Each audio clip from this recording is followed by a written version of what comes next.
Alan Franco renovou seu contrato com o São Paulo e o vídeo de hoje do canal do Nicola traz detalhes do acordo com cifras importantes que foram definidas antes da renovação. Falo também sobre um zagueiro brasileiro que atua na Rússia e alvo de Flamengo, Atlético e mais um clube da Série A. As últimas do mercado, bastidores e finanças. Fala aí pessoal, sou Jorge Nicola, bem-vindos a mais um vídeo do canal, sempre bom ter vocês por aqui, sem perder tempo, pedir para deixar like, se inscrever no canal e ativar as notificações, é super importante para que o canal do Nicola continue crescendo, combinado?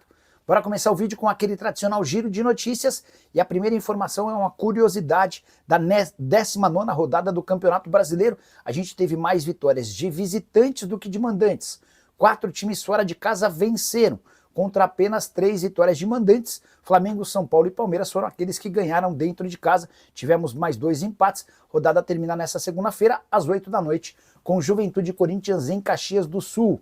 O Sport foi um daqueles times que venceram na condição de visitante 1-0 contra o Grêmio, uma vitória histórica. É que o Sport ainda não havia vencido nesse Campeonato Brasileiro e estava há 141 dias sem somar 3 pontos. Importante lembrar que agora, com essa vitória, o Sport aparece 9 pontos atrás do Vitória, primeiro time fora do Z4. Para mudar de assunto e falar sobre um zagueiro brasileiro de 24 anos que interessa a Flamengo, Atlético Mineiro e outro clube da Série A que ainda não teve sua identidade revelada. Eu me refiro a Lucas Fasson, atleta revelado na base do São Paulo, com passagem pelo Atlético Paranaense e que pertence atualmente ao Lokomotiv Moscou. Ele tem só mais um ano de contrato, perdeu espaço nessa temporada e se não for negociado agora, daqui a 6 meses pode assinar um pré-contrato para deixar o Lokomotiv livre. Diante desse cenário, é natural que o Lokomotiv, aceite negociá-lo. Por cifras relativamente baixas, dá para dizer que hoje 3 milhões de euros e o negócio deve ser sacramentado. Flamengo e Atlético sondaram, esse terceiro clube brasileiro que não teve sua identidade revelada já apresentou proposta oficial. O primeiro time a ser citado, especulado com o Fasson, foi o Flamengo. A imprensa russa chegou a publicar na semana passada sobre essa possibilidade de negociação. Só para completar, contar que o Fasson não saiu do banco de reservas em 3 dos últimos 5 jogos do Lokomotiv. A única partida em que ele atuou como titular nessa temporada, um jogo da Copa da Rússia, torneio menos importante nas partidas do Campeonato Russo. Ele foi reserva sem sair do banco em 3 jogos, na outra partida entrou nos 22 minutos finais. Preciso falar agora sobre Alan Franco, que enfim renovou o seu contrato com o Tricolor. O acordo foi assinado nesse domingo, pouco antes da viagem do São Paulo rumo à Colômbia, palco da partida de terça-feira contra o Atlético Nacional, jogo de ida das oitavas de final da Libertadores da América. Acordo entre Alan Franco e São Paulo prevê a permanência do argentino por mais 3 temporadas, ou seja, até dezembro de 2028. Formação exclusiva vem agora. São Paulo acertou com Alan Franco e com seu empresário pagamento de $1,5 milhão, que equivalem a 8 milhões e 100 mil reais. Essa grana será destinada a um prêmio como luvas e também para a quitação de dívidas atrasadas com o empresário do Alan Franco, dívidas essas que foram contraídas quando da mudança do Alan Franco dos Estados Unidos para o Brasil já há bastante tempo. O Tricolor vai fazer o pagamento desses 8 milhões e 100 mil em 2 parcelas e a partir desse acordo ficou tudo encaminhado e o Alan Franco foi autorizado por seu empresário para assinar contrato. Excelente notícia, até porque o Alan Franco tinha contrato com o Tricolor somente até 31 de dezembro e já poderia assinar um pré-contrato para deixar o São Paulo sem custos na virada do ano. Temporada atual do Alan Franco de 31 jogos e 1 assistência, para mim, o principal defensor da zaga são paulina. Olha só, o São Paulo encaminha a venda do Lucas Ferreira e agora o negócio já está meio até oficializado já. O São Paulo vai vendê-lo por 10 milhões de euros, o que é um bom valor. Shakhtar, né? Shakhtar Donetsk vai embora. Não é que o valor é bom. Vamos trazer para a realidade. Ah, mas o fulano vendeu muito melhor. Fato, verdade. Nós estamos vendendo mal. Só que assim, vai entrar para o São Paulo um dinheiro agora que o São Paulo não estava basicamente nem contando, né? O São Paulo não pega os 60 milhões de reais ali que vai custar, que é 10 milhões de euros, dá uns 60 milhões de reais, o São Paulo não tem a totalidade do jogador, mas ele pega mais de 50 milhões, o que para os dias de hoje E considerando o São Paulo Futebol Clube, não é um aperto tão grandioso. O São Paulo periga acabar o ano aí com 300 milhões em vendas, sabe? Então, até mais.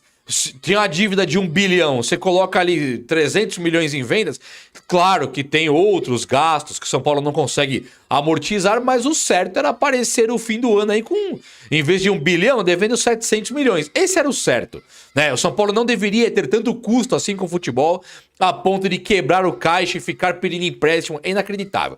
Mas a venda aconteceu, vai acontecer, está acontecendo já. E já era, Lucas Ferreira não vai ser mais jogador do São Paulo. O Henrique Carmo também deve ser emprestado, tá? Henrique Carmo ele deve ser emprestado lá pro Ajax, pro PSV. Indo embora pro PSV, ele vai emprestado com cláusula de opção de compra e o São Paulo também imagina vender pelo mesmo valor, uns 10 milhões de euros, sabe? 9 milhões de euros. O que seria uma venda até que boa pro São Paulo se calhar do jogador não for tudo isso, tá? Vai depender do futuro, né? Ah, virou o David Neres, ferrou, perdemos dinheiro. Virou aí o Lucas Fernandes, tudo bem, vendeu bem, o futuro vai dizer. Agora, o que tá acontecendo também é que o São Paulo deve vender o Moreira agora. Notícias cravam que o Moreira está comprado pelo Porto. O Porto quer ficar com o cara, não deve devolver mais pro São Paulo, vai oficializar a compra. E aqui é um valor ridículo, tá? São Paulo ganha 2 milhões de euros com o Moreira. É um valor ridículo, é patético.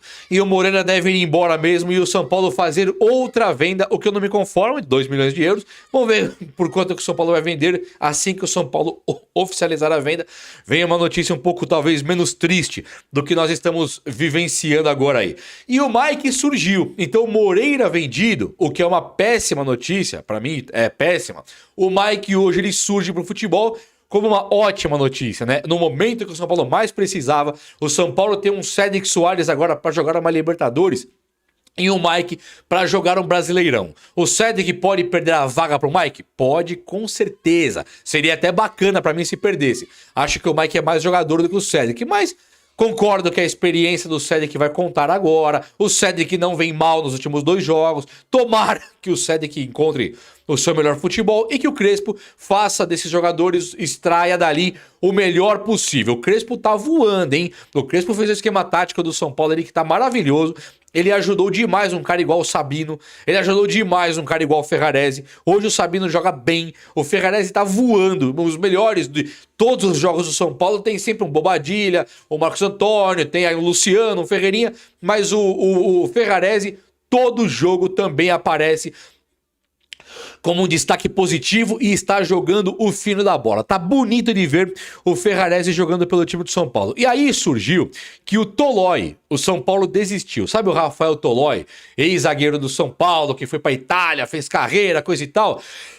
O São Paulo busca por um zagueiro, mas o Tolói, a pedida dele teria sido muito alta, a pedida financeira. Então o São Paulo, meio que tirando o Tolói da jogada, falou, não quero não, deixa pra lá, obrigado. Até gostaria de ter o Tolói, mas aí a grana que vai envolver aí é muito alta. Então o São Paulo não quer mais comprar o Tolói, tirou o corpo fora num primeiro momento. E aí também surgiu o nome do Juan Tressoldi, que foi um nome ali que entrou pro radar do São Paulo, por empréstimo, depois do cara ter sido devolvido pro Sassuolo, porque o Sassuolo não queria mais emprestar. São Paulo não quer comprar. Belmonte veio a público e falou, vou comprar 3 jogadores.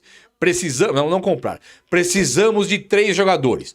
Zagueiro, lateral direito e meia, mas eu não vou comprar ninguém. Tipo assim, como é que o São Paulo vai adquirir os jogadores? Formato Sabino, formato Oscar, formato Cédric Soares, jogador livre, jogador que acaba o contrato, jogador que vem pro São Paulo de graça. Se algum clube por aí, tipo Cruzeiro, emprestou o dinheiro pro São Paulo, o São Paulo tá disposto a pegar um jogador de graça. Mas o São Paulo não quer comprar ninguém agora. É claro que quando você não quer desembolsar, não quer comprar, o jogador que vem não necessariamente ele é bom, né? Mas dá pra também pensar, poxa, o São Paulo trouxe aí o Wendel sem contrato lá com o Porto. É que o Wendel antecipou um pouco, mas o Wendel, ele pode ser um ótimo jogador, né? Lucas Moura veio também sem contrato. Então o cara pode ser tanto o Lucas Moura, excelente, maravilhoso, como ele pode ser um cara que Galopo, Orejuela que você compra e não resolve muito. Então não é que gastou 28 milhões, 48 milhões como no Galopo, ou 14 milhões como no Orejuela, fora os salários que garante que o jogador vai ser bom, um cara igual o Lucas Moura.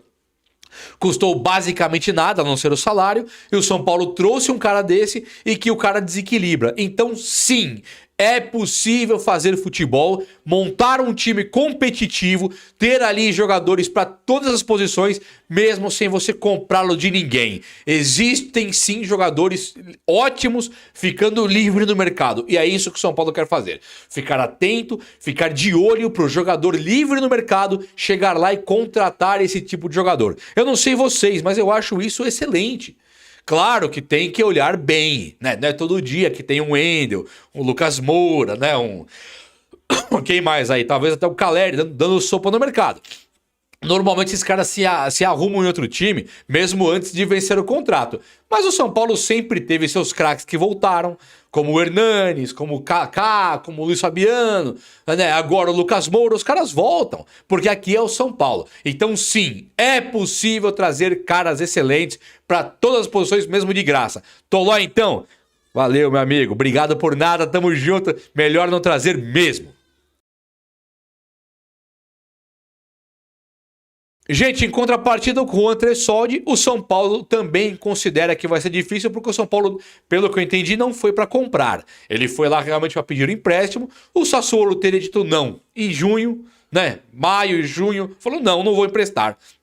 Tem que comprar. O São Paulo volta em agosto e falou, empresta aí. Não deve ter espaço no Sassuolo, mas o São Paulo não deve conseguir o empréstimo desse jogador, o Juan Tressoldi, porque realmente é uma coisa complicada. Quando o Belmonte fala em contratar lateral direito, zagueiro e até mesmo meia, o meia ele deixa de ser uma necessidade, né? O Lucas Moura acaba de voltar pro time, se emociona ao final da partida. O Lucas Moura ele foi colocado alguns minutos para jogar contra o Vitória, porque o São Paulo planeja Lucas Moura titularzaço já no jogo contra o Atlético Nacional lá da Colômbia, pelas oitavas de final da Libertadores que o São Paulo joga agora na semana. Então, não tem mais uma necessidade de ter um meia. Veja comigo, Oscar volta muito em breve, Lucas Moura já voltou e Rodriguinho tá jogando bola. Rodriguinho está jogando muito futebol. Então é muito correto você não ir buscar um meia no mercado hoje. Poxa, se o Rodriguinho tá jogando, quem que você vai trazer que seria um cara assim que vai desequilibrar, vai jogar tudo, acabou, vai jogar muito? Acho que não. Acho que o Rodriguinho dá conta do recado, gosto da ideia de ter o Rodriguinho no São Paulo e pra mim o São Paulo não pode atrapalhar o Rodriguinho trazendo algum outro cara. O São Paulo mandando o Lucas Ferreira embora, vendendo, e também o Henrique Carmo, já vendeu o William Gomes e o Neverton. O São Paulo ele está ali ficando sem ponta. Seria interessante trazer o Eric de volta. O Eric é um jogador que o São Paulo trouxe lá do Ceará. Jogou no São Paulo, ficou no banco de reservas, não deu super certo, entrou afobado em alguns momentos, só que aí o São Paulo empresta ele pro Vitória. Quando ele chega no Vitória, ele está jogando muita bola e é peça fundamental para o time do Carille. Não jogou contra o São Paulo por força contratual, mas é um jogador interessantíssimo pela qualidade técnica que tem.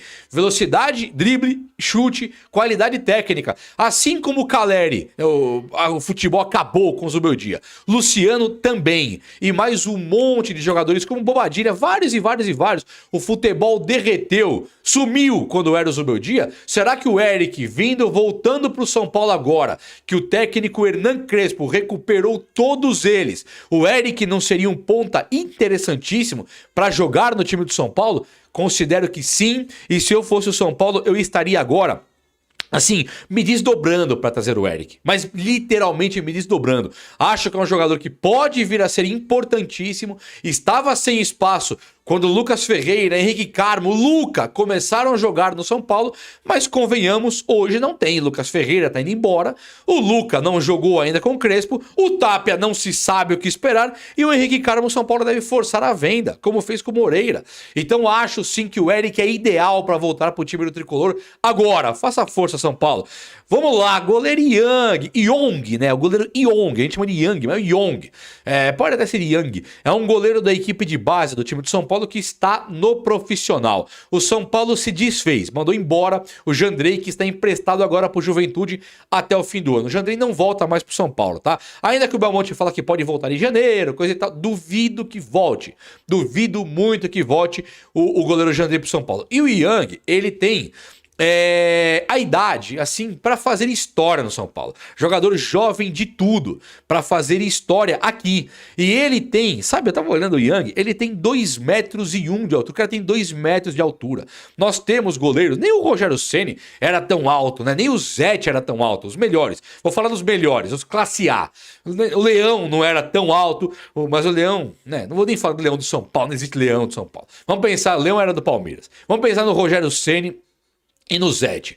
Não eram goleiros de estatura assim muito privilegiada, assim, dois Pelés do gol, Zete e Rogério. O Zete era um excelente, mas o Rogério Ceni era um Pelé do gol, né? Era um cara assim, extra classe, extra comentário, um semideus no gol. E ele não era, 1,88 m. O goleiro, o Yang, ele é um goleiro da altura aí do Courtois. Sabe aqueles goleiros que ocupam metade do gol só para mexer o braço? Chama de envergadura. O Courtois do gol. O São Paulo ele tinha que pegar esse Yang agora e colocar já para jogar no Campeonato Brasileiro. Concordo que na Libertadores é complicado, você não pode tirar o Rafael, bom goleiro e tal. Mas o Rafael ele tem aquele defeito de não pegar pênaltis, né? E o Yang, ele pode ser um goleiro tipo Courtois, tipo Neuer. Não vou chamar de Rogério Ceni porque o Rogério Ceni é melhor que o Neuer e o Courtois. Mas ele pode ser o próximo Buffon, Tolo, um goleiro lendário no time do São Paulo. Pela idade, flexibilidade, um goleiro da base do São Paulo que está aqui não vai custar nada. E nós passamos anos e anos comprando Jandrei, Sidão, Volpe, Renan Ribeiro. E a lista é grande de coisas assim que não deram certo. Jean do Bahia lá. Sabe, não é possível que o Yang seja pior que esses caras. Ah, mas o Yang é novo. E que ele pode ser pior que o Jandrei e que o Sidão. É impossível. Então o São Paulo tem que dar chance pro Yang imediatamente. Porque um cara desse, ele pode vir a fazer história no São Paulo. Já temos o Bobadilha, que é um cara de seleção. O São Paulo comprou o Bobadilha, o cara é artilheiro. Tá fazendo gols quase direto agora. Fluminense é gol anulado. Contra o Inter, golaço validado. E ontem, gol contra o Vitória. É um meia, volante, artilheiro. Maravilhoso. Já que o Bobadilha tava encostado aí, do nada o Crespo traz e o cara faz história, tá fazendo a diferença. Por que o Yang não pode fazer? Quero ver Yang e Bobadilha no time do São Paulo, talvez até titulares muito em breve. É ou não é? O vídeo de hoje foi esse, eu espero que você tenha gostado. E se você gostou, chega nesse likeão aí. Tamo junto, um abraço meus amigos, até a próxima, valeu!